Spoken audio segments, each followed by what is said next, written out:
चक्रुर्भवपत्नीं भवान्वितां नमस्ते त्वाम्बिके भीक्षणं स्वसन्तानयुतां शिवां भूयात् पतिर्मे भगवान् कृष्णस्तदनुमोदताम्।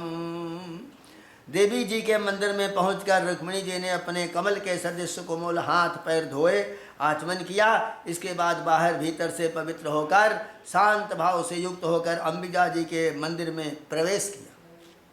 बहुत सी विधि विधान जानने वाली बड़ी बूढ़ी ब्राह्मणियाँ उनके साथ थीं। उन्होंने शंकर की अर्धांगिनी भवानी को और भगवान शंकर जी को भी रुक्मिणी जी से प्रणाम करवाया। रुक्मिणी जी ने भगवती से प्रार्थना की, अंबिका माता, आपकी गोद में बैठे हुए आपके प्रिय पुत्र गणेश जी को तथा आपको मैं बार बार नमस्कार करती हूँ। आप ऐसा आशीर्वाद दीजिए कि मेरी अभिलाषा पूर्ण हो। भगवान श्री कृष्ण ही मेरे पति हैं। अद्भिर्गंधाक्षतैर्धूपैर्वासा शृंगमाल्यभूषणै नानोपहार बलभि प्रदीपा बलभि पृथको विप्रस्त्रिया पतिपतिस्तथा ते सब पूजयतो लवणापूप ताम्बूल कंठसूत्र फलेक्षुभि तस्यै स्त्रियस्ता प्रदूषेषां जुजुराशिखाः ताभ्यो देवे नमश्चक्रे शेषाञ्च गृहे वधू मुनिव्रतो मथ त्यक्त्वा निश्चक्रामंबिका गृहात् प्रगज्य पाणिना भृत्यां रत्नमुद्रोपशोभिना।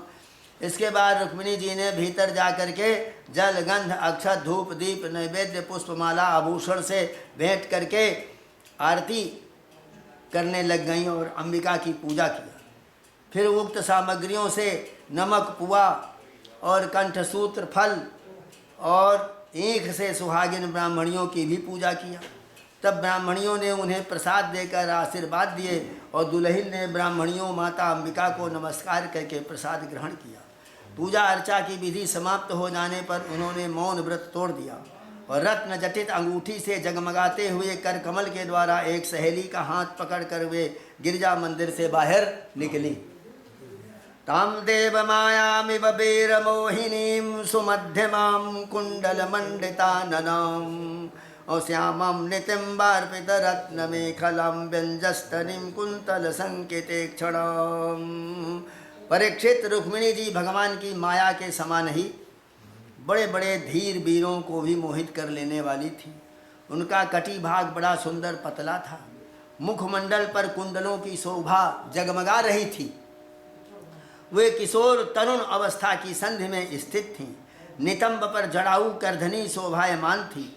वक्षस्थल पर कुछ उभरे हुए थे और उनकी दृष्टि लटकती हुई अलकों के कारण कुछ चंचल हो रही थी। शुचिस्मितां बिंब फलाधरद्युतिर सोणाजमानद्युज कुंद कुर्मलां पदा चलंतीं कलहंस गामिनीं सिंजत कलानुपुरधाम शोभिना विलोक्य वीराम मुहु समागता जशस्विनस्तत्कृत रक्षरार्दिता। उनके ओठों पर मुस्कान थी।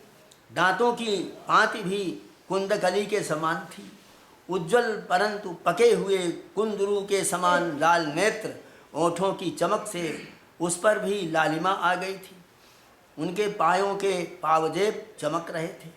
लगे हुए उसमें छोटे छोटे घुंघरू रुंझुन कर रहे थे। वे अपने सुकुमार चरण कमलों से पैदल ही राजहंस की गति से चल रही थी। उनकी वह अपूर्व छवि देखकर वहाँ आए हुए बड़े बड़े यशस्वी वीर मोहित हो गए। कामदेव ने ही भगवान का कार्य सिद्ध करने के लिए अपने बाणों से उनका हृदय जर्जर कर दिया। याम वेक्षते न पतयस तदुदार हासो ब्रीडावलोक हृत चेत सबुज्जितास्त्रा अपेतु छितौ गजरथास्वगता विमूढ़ा यात्राच्छलेन हरजेर्पजतिं स्वशोभाम्। रुक्मिणी जी इस प्रकार उत्सव यात्रा के बहाने मंद मंद गति से चलकर भगवान श्री कृष्ण पर अपना सौंदर्य निछावर कर रही थीं। उन्हें देखकर उनकी लजीली चितवन पर अपना चित्त लुटाकर वे बड़े बड़े नरपति वीर इतने में सब मोहित होकर बेहोश हो गए। उनके हाथों से अस्त्र शस्त्र सब छूट पड़े। वे स्वयं भी रथ और हाथी तथा घोड़ों से धरती पर गिर गए। उनकी सुगंध देख करके शैवं शनैश्चल यतीं चल पद्म कोशौ प्राप्तिं तदा भगवता प्रसमीक्ष्यमाणा उत सारज बाम कर जय रलकान पांगई प्राप्तान हृदय क्षतन पाम दद से च्युतम साव। इस प्रकार रुक्मिणी जी भगवान कृष्ण के शुभागमन की प्रतीक्षा करती हुई अपने कमल की कली के समान सुकुमार चरणों को बहुत ही धीरे धीरे आगे बढ़ा रही थी। उन्होंने अपने बाएं हाथ की अंगुलियों से मुख की ओर लटकती हुई अलकें हटाई और वहां आए हुए नरपतियों की ओर लजीली चितवन से देखा।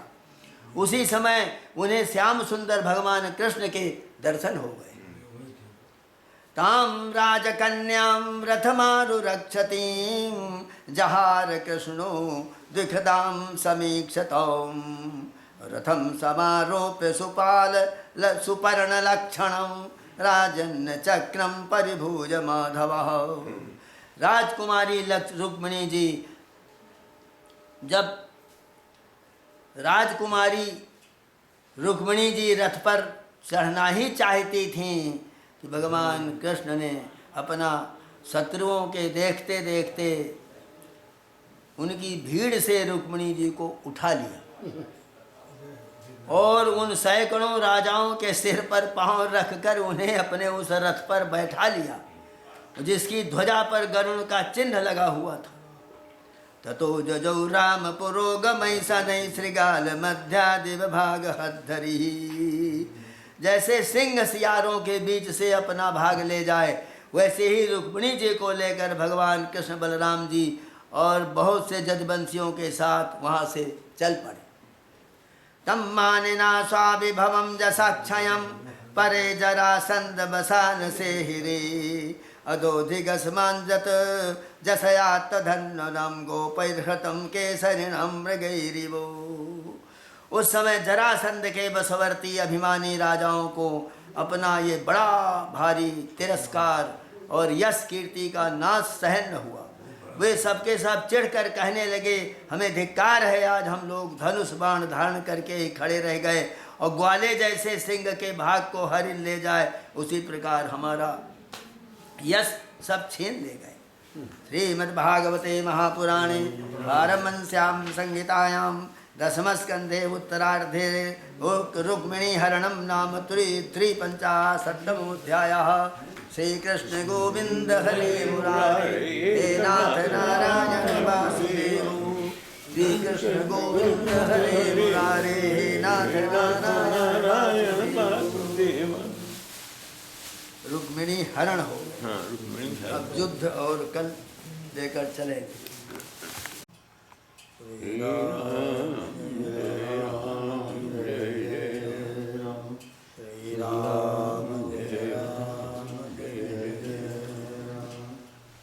कृष्णाय वासुदेवाय हरये परमात्मने प्रणतक्लेशनाशाय गोविन्दाय नमो नमः।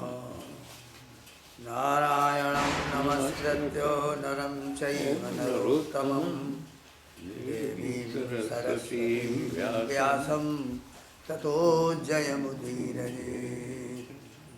वंशीधरं सुन्दरमन्दहासं बर्हावतंसं बर्बालयुक्तं वृन्दावनस्थं नवनीरदाभं नमामि कृष्णं जदुवंशनाथम्। श्री कृष्ण गोविंद हरे मुरारे हे नाथ नारायण वासुदेव। श्री कृष्ण गोविंद हरे मुरारे हे नाथ नारायण वासुदेव।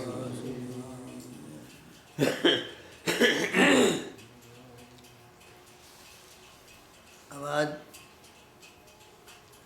कथा है 10वें स्कंद में शिशुपाल के जो साथी थे राजाओं की और रुक्मी इनकी हार हो गई और कृष्ण और रुक्मिणी का विवाह हो गया। श्री सुगोवाचो इति सर्वेषु संरब्धा बाहा नारुह्य दंसिताः स्वै स्वैर्बलैः परिक्रान्ता अन्यूयुर्धत कार्मुकाः तानाः पततयालोक्यो यादवानीकयूथपाः तस्तु तत्सम्मुखा राजन् विस्फुर्य स्वधनुंसिते अश्वपृष्ठे गजस्कन्धे रथोपस्थे च कोविदा मुमुचुः सर्वर्षाणि मेघा अद्रिस्वपो यथा प्रत्युर्बलं सरासारैश्छन्नं वीक्ष्य सुमद्विव सव्रीडिरमैक्षत् तद्वक्त्रं भयविह्वललोचना प्रहस्य भगवान् आहमास्म भैर्वामलोचने विनङ्क्षन्त्यधुनैवैतत् तावकैः सात्रवं बलम्। सुखदेव जी कहते हैं, परीक्षित, भगवान जब रुक्मिणी को हाथ पकड़ करके और रथ में बैठा लिया और लेकर के भगे वहाँ से तो सारे राज जो गए हुए थे सब आग बबूला हो गए, कवच पहनकर अपने अपने वाहनों पर सवार हो गए और अपनी अपने सेना को सब धनुष ले ले करके भगवान कृष्ण के पीछे दौड़े। जब जदवंशियों के सेनापतियों ने देखा कि शत्रु दल हम पर चढ़ा आ रहा है, तब उन्होंने भी अपने अपने धनुष का टंकार किया और घूमकर उनके सामने डट गए। जरासंध की सेना के लोग कोई घोड़े पर, कोई हाथी पर, कोई रथ पर चढ़े हुए थे। वे सभी धनुर्वेद के बड़े मर्मज्ञ थे। वे जदवंशियों पर इस प्रकार बाणों की वर्षा करने लग गए मानो दल के दल बादल पहाड़ों पर मूसलाधार पानी बरसा रहे हों। परम सुंदरी रुक्मिणी जी ने देखा कि उनके पति कृष्ण की सेना बाण वर्षा से ढक गई। तब उन्होंने लज्जा के साथ भयभीत नेत्रों से कृष्ण के मुख की ओर देखा। भगवान ने हंसकर कहा, सुंदरी डरो मत, तुम्हारी सेना अभी तुम्हारे शत्रुओं की सेना को नष्ट किए डालती। तेषां तद विक्रमं वीरा गद संकर्षणादयः अमृस्यमाणा नाराचैर्जघ्नुर्हय गजान् रथान् पेतुः शिरान् शिरथिनां अश्विनां गजनां भुवि सकुण्डलकिरीटानि शोषणीशानि च कोटिशाः हस्ताः सा सिंगदे ख्वासा कर्भा उर्वोङ्घ्रयाः अश्वाश्वतरनागोष्ठो खरमर्ते शिरांसिचो हन्यमानो बलानीका वृष्णिभिर्जयकाञ्छिभिः राजानो विमुखा जगमुर्जरासन्दो पुरःसराः शिशुपालं समभ्येते हतदानमिवातुनं नष्टत्विषं गतोत्साहं सुस्यद्वदनमब्रुवन्। कहते हैं यहाँ जदुवंश में जो गद और संकर्षण आदि जदुवंशी वीर थे, अपने शत्रुओं का पराक्रम और अधिक न सह सके, वे अपने बाणों से शत्रुओं के हाथी घोड़े रथों को छिन्न भिन्न करके काट करके सब सुला दिया। उनके बाणों से रथ घोड़े हथियों पर बैठे विपक्षी वीरों के कुंडल किरीट पगड़ियों से सुशोभित करोड़ों सिर खड्ग गदा धनुष युक्त हाथ पहुँचे, जांघें पैर कट कट करके सब पृथ्वी में गिरने लग गए। इस प्रकार घोड़े खच्चर हाथी ऊंट गधे मनुष्यों के सिर भी कट कट कर रणभूमि में लौटने लग गए। अंत में विजय की सच्ची आकांक्षा वाले जदुवंशियों ने शत्रुओं की सेना तहस नहस कर डाली। जरासंध आदि सभी राजा युद्ध से पीठ दिखाकर भाग खड़े हुए। उधर शिशुपाल अपनी भावी पत्नी के छिन जाने के कारण मरणासन्न सा हो रहा था। न तो उसके हृदय में उत्साह रह गया, न तो शरीर पर कांति। उसका मुंह सूख रहा था। उसके पास जाकर जरासंध कहने लगा, भो भो पुरुष शार्दूलो दौर्मनस्यमिदं त्यजो न प्रिया प्रियो राजन्निष्ठा देहुषु दृश्यते यथा दारुमदी जोशिन् नृत्यते कुहकेक्षया एवमेश्वर तंत्रोऽयं विहते सुख दुःखयोः सौरेः सप्तो दशा हम वै संयुगानि पराजिताः त्रयोविंशतिभिः सैन्यैर्जिज्ञेकमहं परम। शिशुपाल जी, आप तो एक श्रेष्ठ पुरुष हैं, आप इस तरह शोक क्यों कर रहे हैं? रुक्मिणी नहीं मिली आपको, क्योंकि राजन कोई भी बात सर्वदा अपने मन के अनुकूल ही हो, प्रतिकूल न हो, इस संबंध में कुछ स्थिरता प्राणी के जीवन में नहीं दिखाई जाती। कुछ अनुकूल होती, कुछ प्रतिकूल होती। जैसे कठपुतली बाजीगर की इच्छा के अनुसार नाचती है, वैसे ही ये जीव भी भगवत इच्छा के अधीन रहकर सुख और दुख के संबंध में जैसा शक्ति चेष्टा करता रहता है। क्या बात है, सत्य यही है। क्या सिद्धांत है देखो। ये जीव भी भगवत इच्छा से अधीन रहकर सुख और दुख में अपनी शक्ति लगा रहा। सौरे सप्तदशाहं वै संजुगानि पराजिताः त्रयोविंशतिभिः सैन्यैर्जज्ञरेकमहं परम।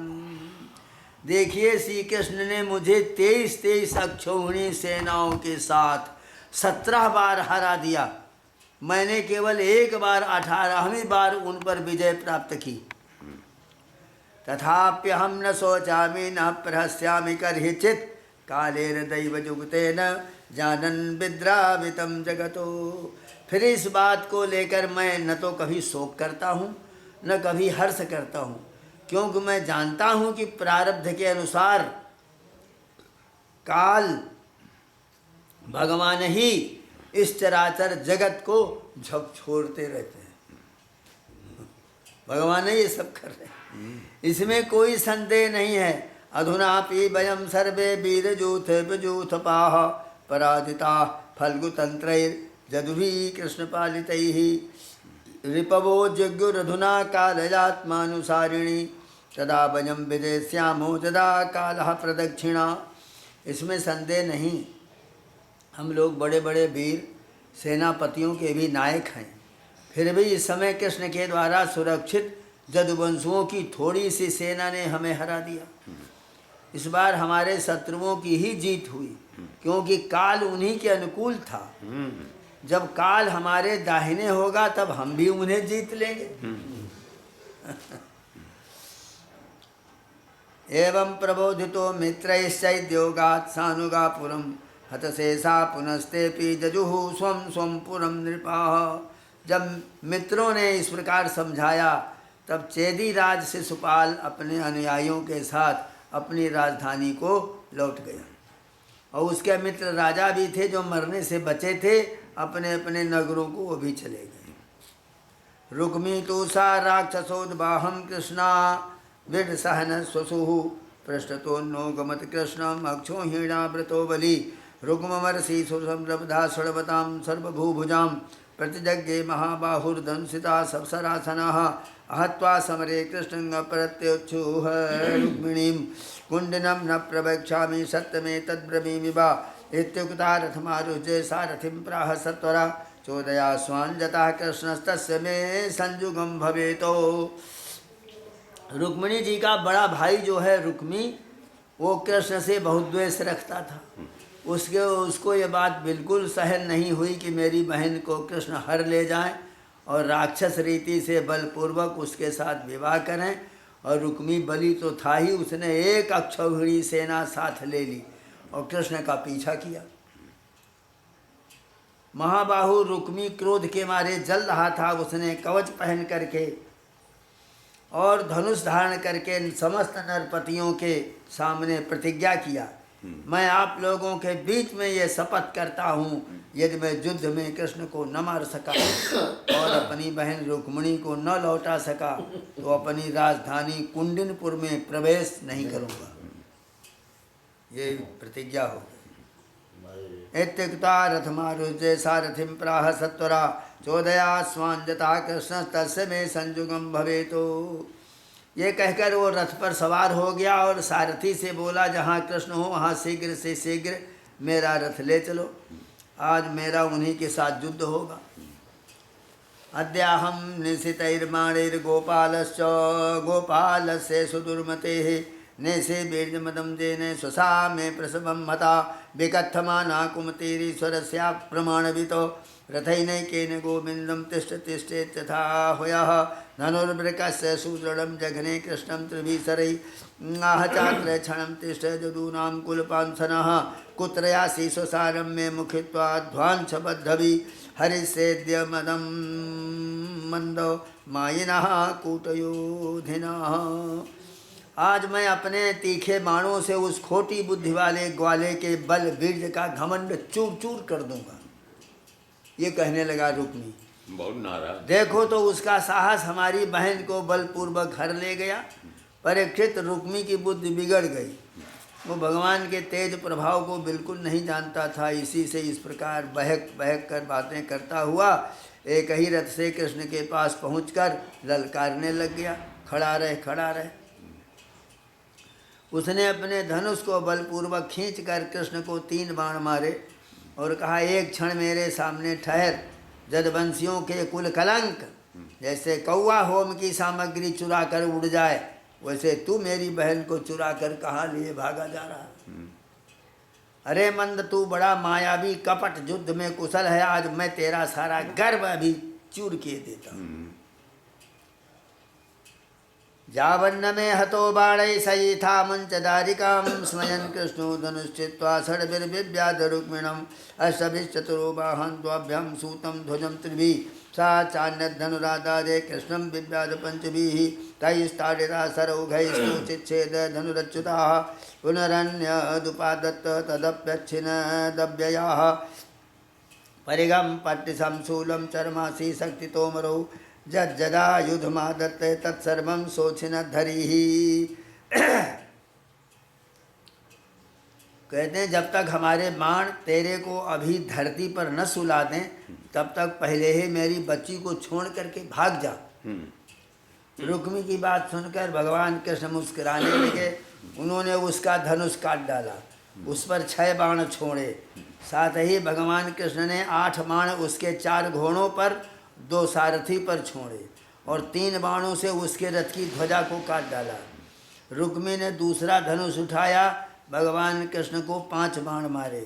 उन बाणों के लगने पर उन्होंने उसका वो धनुष भी काट डाला। रुक्मी ने इसके बाद एक और धनुष लिया, हाथ में लेते ही अविनाशी अच्युत ने उसे भी काट डाला। इस प्रकार रुक्मी ने परिग, पट्टिस, शूल, ढाल, तलवार, शक्ति, तोमर जितने अस्त्र शस्त्र उठाए, उन सभी को भगवान ने अपने प्रहार करके पहले ही काट दिया।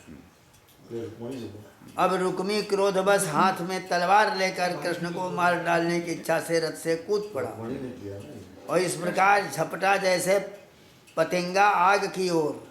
तब भगवान ने देखा रुक्मी मुझ पर चोट करना चाहता है।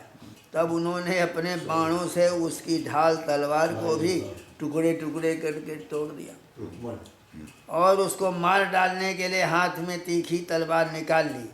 तब रुक्मिणी जी ने देखा कि ये तो हमारे भाई को अब मार ही डालना चाहते हैं। तब वे भय से विह्वल हो गई और अपने प्रीतम पति भगवान कृष्ण के चरणों पर गिरकर करुण स्वर में बोली, जोगेश्वरा प्रमेयात्मन देवदेवो जगतपते हंतुम नारहस कल्याणो भ्रातरम में महाभुजा। हे देवताओं के आराध्य देव जगतपते, आप योगेश्वर हैं। आपके स्वरूप और इच्छाओं को कोई जान नहीं सकता। आप परम बलवान हैं, परंतु कल्याण स्वरूप भी तो हैं। प्रभु, मेरे भैया को मारना आपके योग्य ये काम नहीं है। ये हमारा भाई है। सुखदेव जी कहते हैं, तया परित्रास विकम्पितांगया, तया परित्रास विकम्पितांगया शुचा वसुष्यन्मुख रुद्ध कंठया कातर्य विस्त्रंसित हेम मालया गृहीत पादः करुणो निवर्ततो। रुक्मिणी जी का एक एक अंग भय के मारे थर थर कांप रहा था। शोक की प्रबलता से मुंह सूख गया था, गला रुंध गया। आतुरतावश सोने का हार गले से गिर पड़ा। इसी अवस्था में वे भगवान के चरण कमल पकड़े हुए थी। परम दयालु भगवान उन्हें भयभीत देखकर करुणा से द्रवित हो गए। उन्होंने रुक्मी को मार डालने का विचार छोड़ दिया। शैलेन बद्ध्वा तमसाधुकारिणं समश्रुकेशं प्रभपन्मरूपयतो रावण ममर्दुः पर सैन्यमद्भुतं जदुप्रवीरा नलिनीं यथा गजाः। फिर भी रुक्मी उनके अनिष्ट की चेष्टा से विमुख नहीं हुआ। तब भगवान कृष्ण ने उसको उसी के दुपट्टे से बांध दिया और उसकी दाढ़ी, मूछ और केस सब जगह से मूड़ करके उसको कुरूप बना दिया। तब तक जदुवंशी वीरों ने शत्रु की अद्भुत सेना को तहस नहस कर डाला, जैसे हाथी कमल वन को रौंद डालता है। तो कृष्णान्तिगमुपव्रजे ददृशुस्ततरुग्मिणं तथा भूतं हतप्रायं दृष्ट्वा संकर्षणो विभुः विमुच्य बद्धं कर्णो भगवान् कृष्णमब्रवीतो असाध्यनं त्वया कृष्णो कृतमस्मज्जुगुप्सितं वपनं श्मश्रुकेशानां वैरूप्यं सुहृदो बधाः। फिर वो लोग उधर से लौट करके कृष्ण के पास आए तो देखा रुक्मी दुपट्टे से बंधा है और अधमरी अवस्था में पड़ा है। उसे देखकर सर्वशक्तिमान भगवान बलराम जी को बड़ी दया आ गई। उन्होंने उसके बंधन खोलकर उसे छोड़ दिया और कृष्ण से कहा कि कृष्ण तुमने अच्छा नहीं किया, ये निंदित कार्य हम लोगों के योग्य नहीं है। अपने संबंधी की दाढ़ी मूछ मुड़ाकर उसे कुरूप कर देना यह एक प्रकार का बधाई है। इसके बाद बलराम जी ने रुक्मिणी को संबोधन करके कहा, साध्वी तुम्हारे भाई का रूप विकृत कर दिया गया, ये सोचकर हम लोगों से बुरा न मानना, क्योंकि जीव को सुख और दुख देने वाला कोई दूसरा नहीं है, उसे तो अपने ही कर्म का फल भोगना पड़ता है। मयिवास्मान साव्यसूये था भ्रातुर्वैरूप्य चिंतया सुख दुखो न चान्योस्ति यथा सुकृत भुक् पुमान् बंधुर्बदार्ह दोषोऽपि न बंधुर्बधमर्हति त्याज्यः स्वेनैव दोषेण हता किं हन्यते पुनः क्षत्रियाणामयं धर्मः प्रजापतिविनिर्मिताः भ्रातापि भ्रातरं हन्यात् येन घोरतरस्ततः राजस्य भूमिर्वित्तस्य स्त्रियो मानस्य तेजसा माननोन्यस्य बाहेतो श्रीमदान्धा क्षिपन्ति।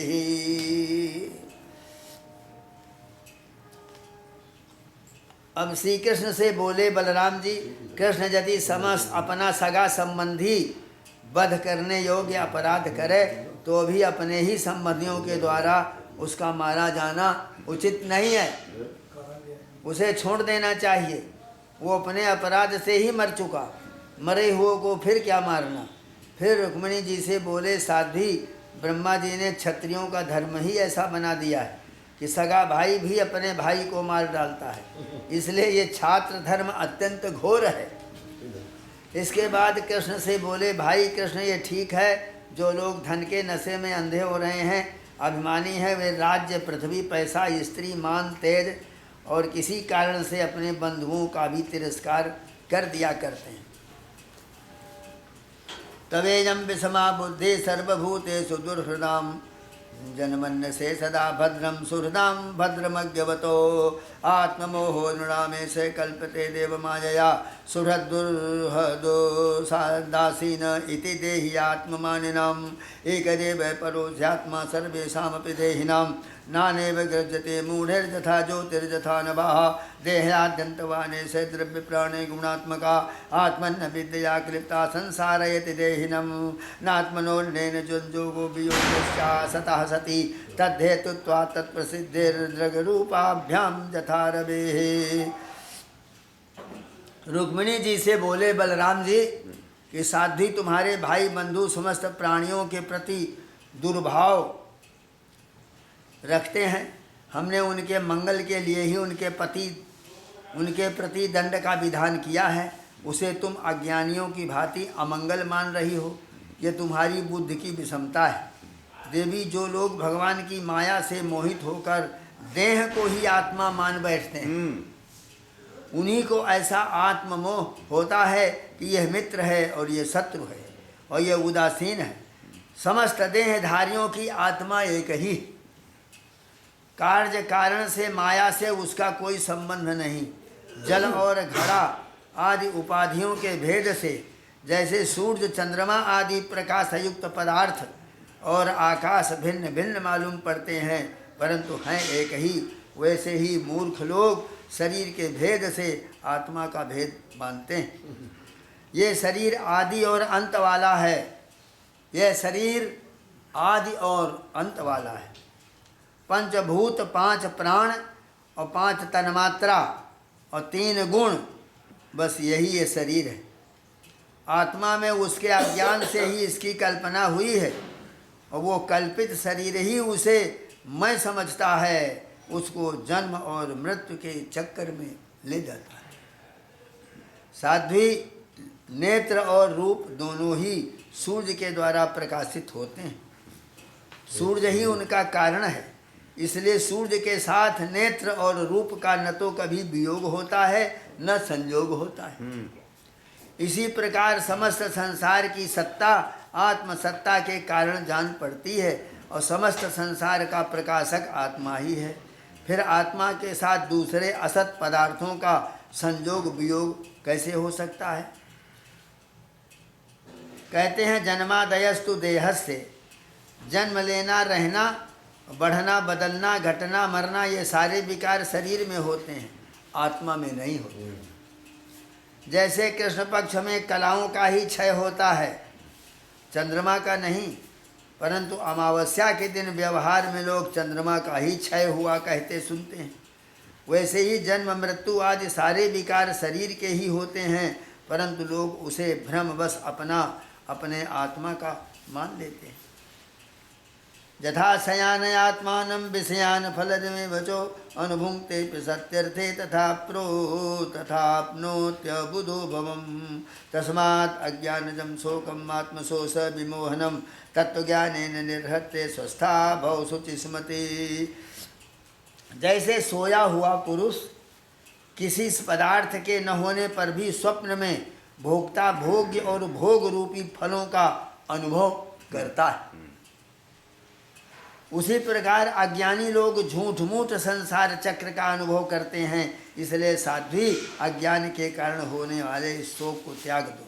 ये शोक अंतःकरण को मुरझा देता है, मोहित कर देता है, इसलिए इसे छोड़कर तुम अपने स्वरूप में स्थित हो जाओ।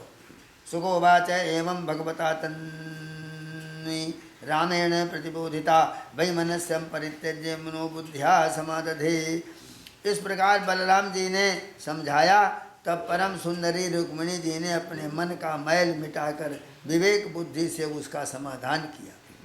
प्राणावशेष उत्सृष्टो द्विर्भिर्हत बल प्रवाह स्मरन विरूपकरणम विदथात्म मनोरथा। स्वामी की सेना, रुक्मी की सेना और उसके तेज का नाश हो गया था,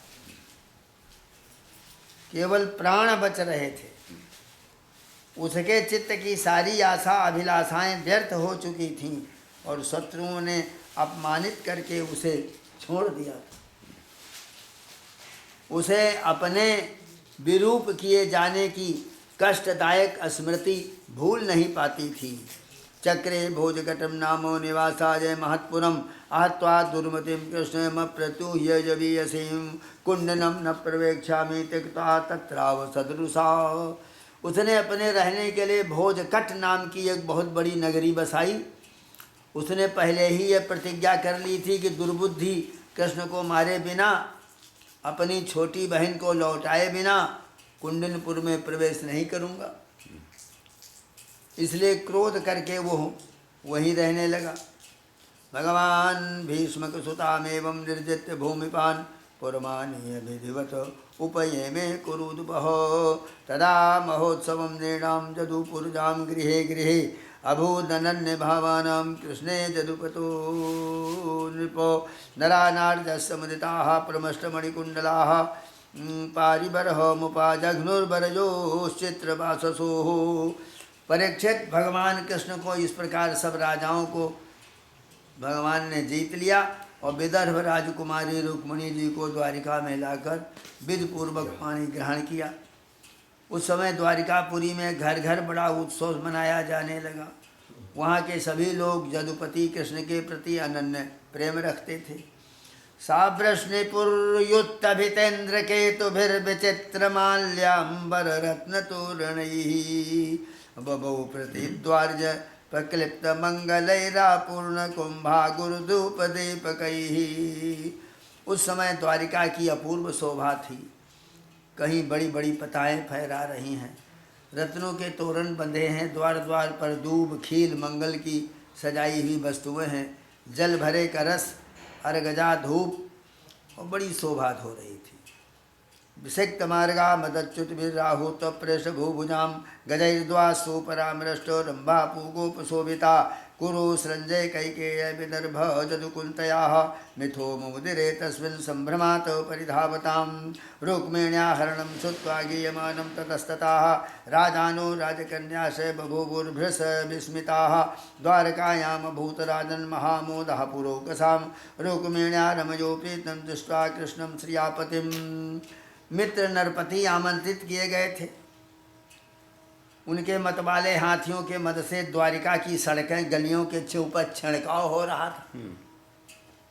प्रत्येक दरवाजे पर केलों के खंभे सुपारी के पेड़ रोपे गए। उस उत्सव में कुतूहल बस बड़ी धूड़ धूप होती रही। बंधु वर्गों में संजय कैकेय विदर्भ जदु कुंती वंशों के लोग परम आनंद मना रहे थे। जहाँ तहाँ रुक्मिणी हरण की गाथा गाई जाने लगी। उसे सुनकर राजा राजकन्याएं अत्यंत विस्मित हो गई। महाराज भगवती लक्ष्मी जी को रुक्मिणी के रूप में साक्षात लक्ष्मीपति भगवान कृष्ण के साथ देखकर द्वारिकावासी नर नारियों को भी परम आनंद हुआ। श्रीमद्भागवते महापुराणे पारमहंस्यां संहितायां दशमस्कन्धे उत्तरार्धे रुक्मिणी उद्वाहे चतुःपञ्चाशत्तमोऽध्यायः। श्रीकृष्ण गोविंद हरे मुरारे हे नाथ नारायण वासुदेव। श्रीकृष्ण गोविंद हरे मुरारे हे नाथ नारायण वासुदेव। एक अध्याय बन गया। हम कहा विवाह कर दो। 57 अध्याय।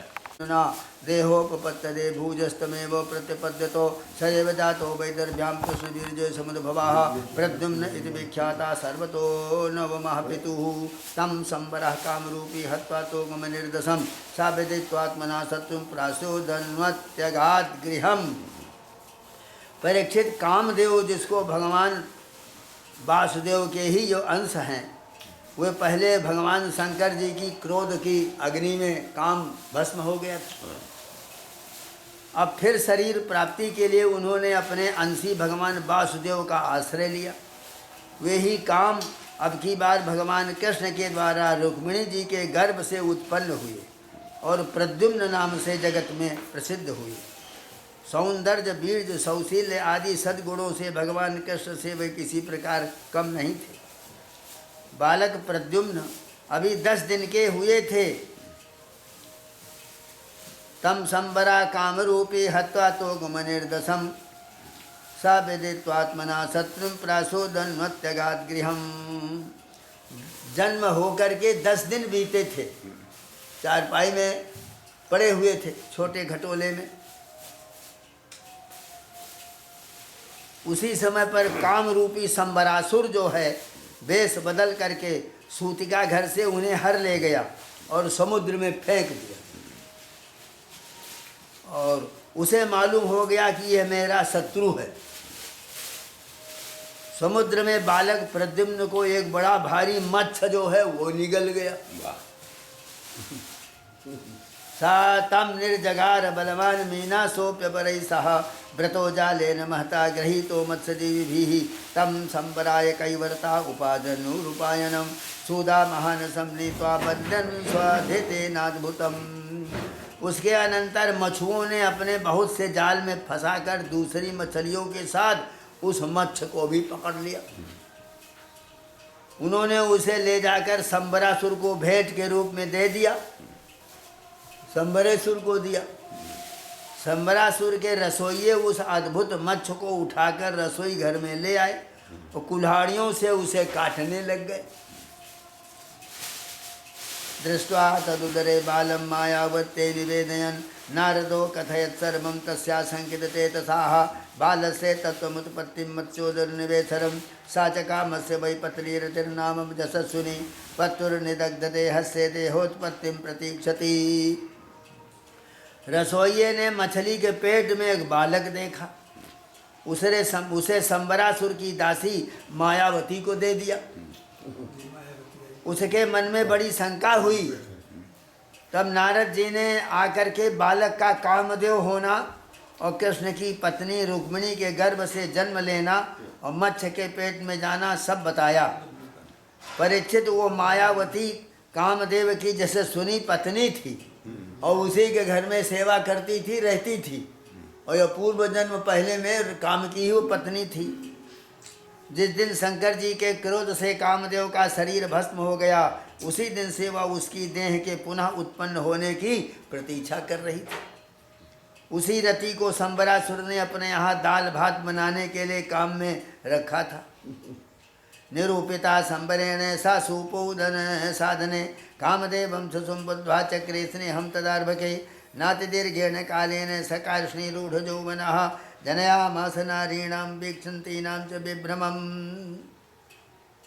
जब उसे मालूम हुआ कि इस शिशु के रूप में मेरे पति कामदेव हैं, तब वह उनके प्रति बहुत प्रेम करने लग गई। कृष्ण कुमार भगवान प्रद्युम्न बहुत थोड़े दिनों में जवान हो गए। उनका रूप लावण्य इतना अद्भुत था कि जो स्त्रियां उनकी ओर देखती उनके मन में श्रृंगार रस का उद्दीपन हो जाता था।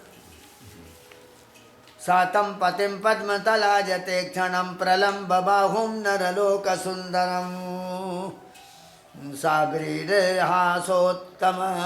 सबरीडहासोत्तमितभ्रुवेक्षति प्रीत्योत्पतस्ते रतिरंग सौरते। कमल दल के समान कोमल विशाल नेत्र, घुटनों तक लंबी लंबी बाहें, मनुष्य लोक में सबसे सुंदर शरीर, रति सलज्ज हास्य के साथ भौहें मटकाकर उनकी ओर देखती और प्रेम से भरकर स्त्री पुरुष संबंधी भाव व्यक्त करती हुई सेवा करने लग गई।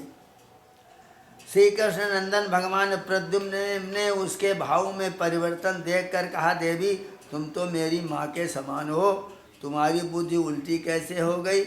मैं देखता हूँ तुम माता का भाव छोड़कर कामिनी के समान हाव भाव दिखा रही हो।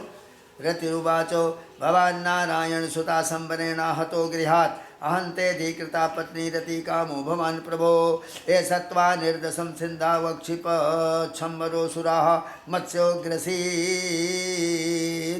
तदुददादरादिह प्राप्तो भवान प्रभो। प्रभु आप तो स्वयं भगवान नारायण के पुत्र हैं। संबरासुर आपको सूतिका घर से चुरा लाया था। आप मेरे पति स्वयं कामदेव हैं। मैं आपकी सदा की धर्मपत्नी रति हूँ। हे मेरे स्वामी, जब आप 10 दिन के भी नहीं थे, वहाँ एक मत्स्य आप तब ये संबरासुर ने आपको हर कर समुद्र में फेंक दिया था।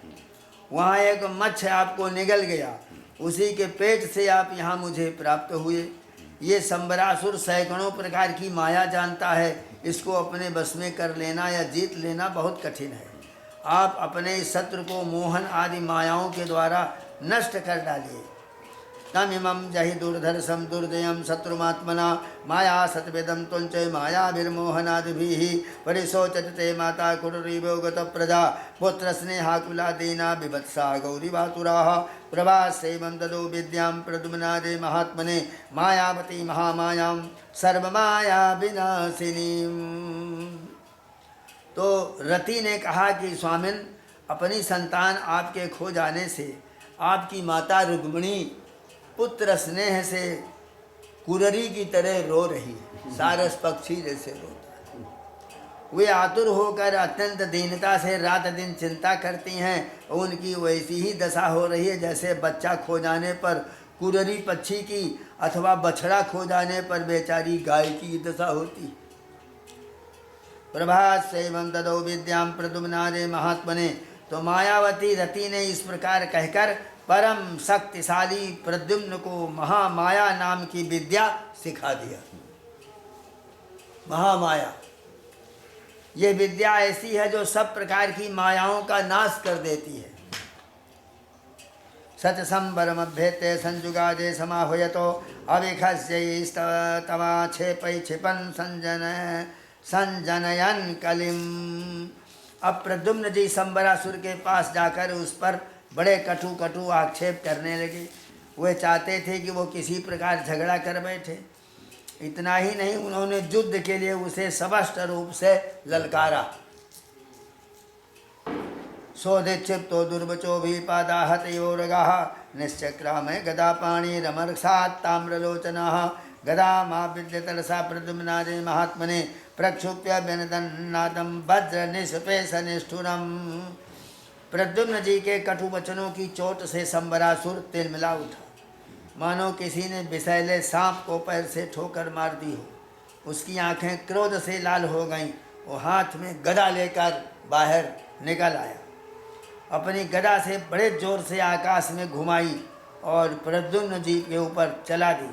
गदा चलाते समय उसने इतना कर्कश सिंहनाद किया मानो बिजली की कड़क हो रही हो।